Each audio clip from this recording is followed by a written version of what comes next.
नमस्कार. माधव मंथनमध्ये आपलं स्वागत आहे. मी माधव घांगुर्डे. मतदार याद्यांमधला घोळ, मतांची चोरी हा विषय लावून धरल्याबद्दल सर्वप्रथम राहुल गांधी यांचे खूप खूप आभार.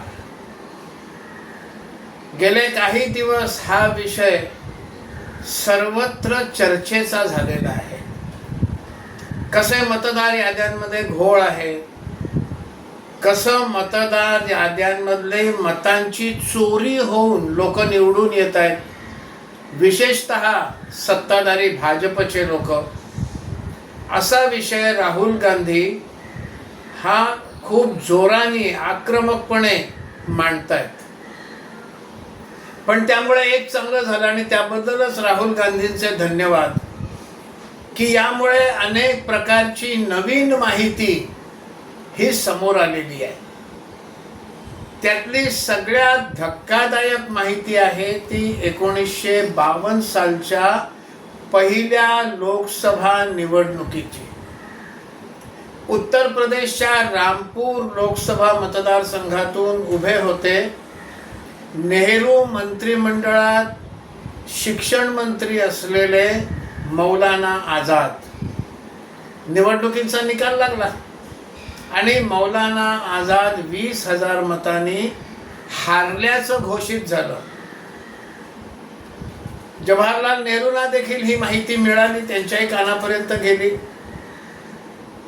आणि त्यानंतर जवाहरलाल नेहरू हे अस्वस्थ झाले आणि त्यांनी मुख्यमंत्री, उत्तर प्रदेशचे मुख्यमंत्री गोविंद वल्लभ पंत यांना फोन केला आणि सांगितलं मौलाना आझाद जिंकायला हवेत.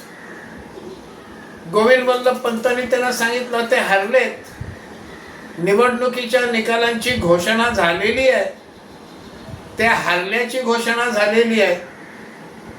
त्याच्यावर जवाहरलाल नेहरू असं म्हणाले की मला ते सगळं काही माहिती नाही, मौलाना आझाद जिंकले पाहिजेत. निवडणुकींची संबंधित जे अधिकारी होते त्यांनाही ते सांगितलं गेलं.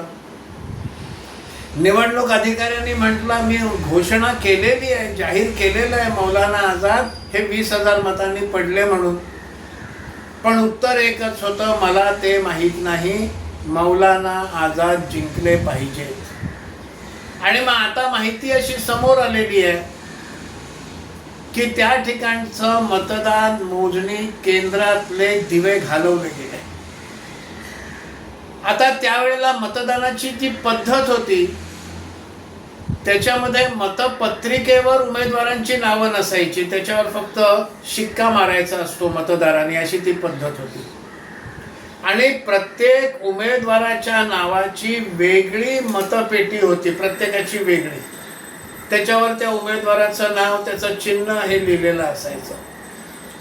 आणि मतदारांनी आपल्याला मिळालेली मतपत्रिका ही आपल्या पसंतीच्या उमेदवाराच्या मतपेटीमध्ये टाकायची. निवडणूक पार पडल्यानंतर त्या मतपेट्या उघडल्या जायच्या आणि कोणाच्या मतपेटीत किती मतं पडली हे मोजलं जायचं आणि त्याप्रमाणे निवडणुकीचा निकाल घोषित व्हायचा. मग आता काय झालं, मतदान केंद्र, निवडणूक मोजणीचं जे केंद्र होतं, मतमोजणीचं जे केंद्र होतं तिकडचे दिवे घालवले गेले अशी माहिती आलेली आहे. आणि मग जिंकणाऱ्या उमेदवाराच्या पेटीतल्या मतपत्रिका काढल्या गेल्या, त्या मौलाना आझादांच्या पेटीत टाकल्या गेल्या आणि मग ती विजयी झाल्याचं घोषित केलं गेलं. ही सगळ्यात पहिली मतांची चोरी ही पहिल्या निवडणुकीतच झाली आणि ती करवली कोणी तर जवाहरलाल नेहरूंनी, अशी ही सगळी माहिती आहे. आता जवाहरलाल नेहरूंचं नाव घेतलं की अनेक लोकांना आवडत नाही. मग ते म्हणतात सकाळी उठून तुम्ही जवाहरलाल नेहरूंच्या नावाचा जप सुरू करता, तुम्हाला नेहरू फोबिया झालेला आहे. पण मग जवाहरलाल नेहरूंनी अशी काही कामं करून ठेवलेली आहेत की त्यांचा जप करण्यापासून गत्यंतरच नाही. त्याच निवडणुकांमध्ये मुंबईतून उभे होते डॉक्टर बाबासाहेब आंबेडकर. डॉक्टर बाबासाहेब आंबेडकर हारावेत यासाठी त्यावेळचे कम्युनिस्ट नेते कॉम्रेड डांगे आणि जवाहरलाल नेहरू यांनी भरपूर प्रयत्न केले आणि शेवटी डॉक्टर बाबासाहेब हारले.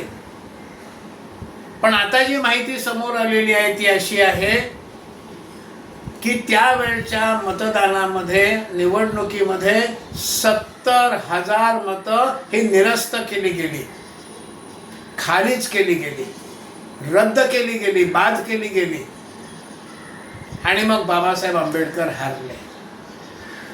मग त्यावेळेला सरकार कोणाचं होतं हा प्रश्न येतोच. पुढची माहिती आणखीन एक अशी आलेली आहे की सोनिया गांधी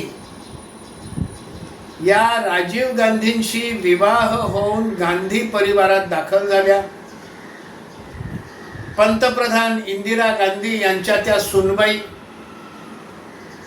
त्या पंतप्रधान निवासातच इंदिरा गांधींच्या परिवारामध्ये राहायला लागल्या. पण त्या भारताचं नागरिक व्हायला त्यांनी भरपूर वर्ष घेतली. पण भारताचं नागरिक व्हायच्या आधीच त्यांचं नाव मतदार यादीमध्ये आलं. असं कसं झालं? इंदिरा गांधी पंतप्रधान ह्या त्यांच्या सासूबाई, त्या गांधी घराण्यातल्या सदस्य म्हणून पंतप्रधानांच्याच निवासस्थानी राहत होत्या. त्या भारताच्या नागरिक नव्हत्या.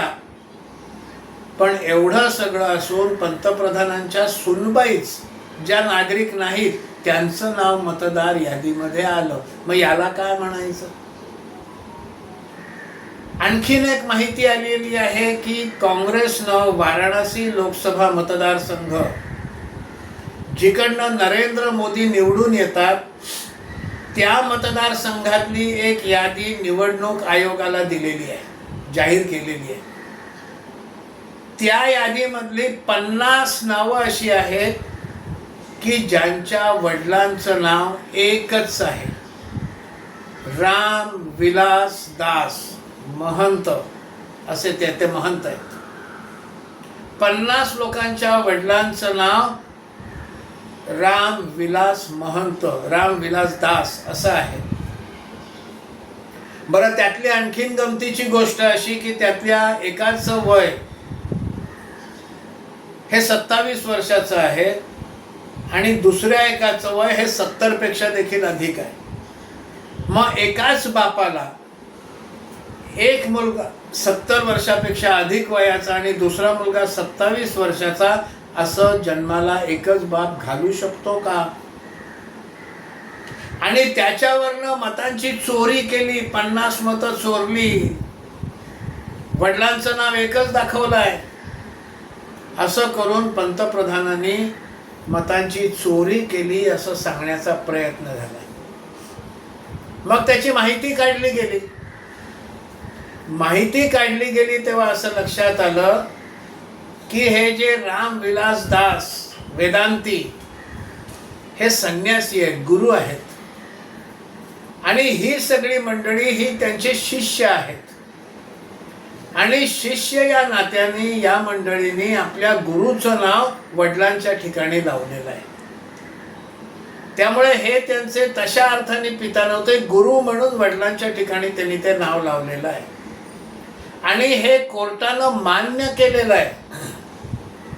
त्यामुळे ते बेकायदेशीर आहे असं कोर्टाने देखील म्हटलं नाहीये. आणि सगळ्यात मोठी गंमत म्हणजे पंतप्रधानांनी मतांची चोरी करून म्हणून निवडून आला असं म्हणताना ही यादी 2025च्या लोकसभा निवडणुकीच्या वेळची नाहीच आहे. ही 2023 साली वाराणसीमध्ये नगरपालिकांच्या ज्या निवडणुका झाल्या त्या निवडणुकीतली ही मतदार यादी आहे. असा हा प्रकार आहे. त्यामुळे विनाकारण ओढून ताणून नरेंद्र मोदींनी मतांची चोरी केली असं सांगण्याचा प्रयत्न झाला. एकाच वडिलांची 50 मुलं दाखवली गेली आहेत असा सांगण्याचा प्रयत्न झाला, पण हे सगळंच खोटं होतं. त्यामुळे हा सगळा विषय काढल्याबद्दल राहुल गांधींचे खूप खूप धन्यवाद. त्यामुळे पंडित जवाहरलाल नेहरूंपासून पहिल्या निवडणुकीपासून मतांची चोरी कशी होत होती तेही उघड झालं.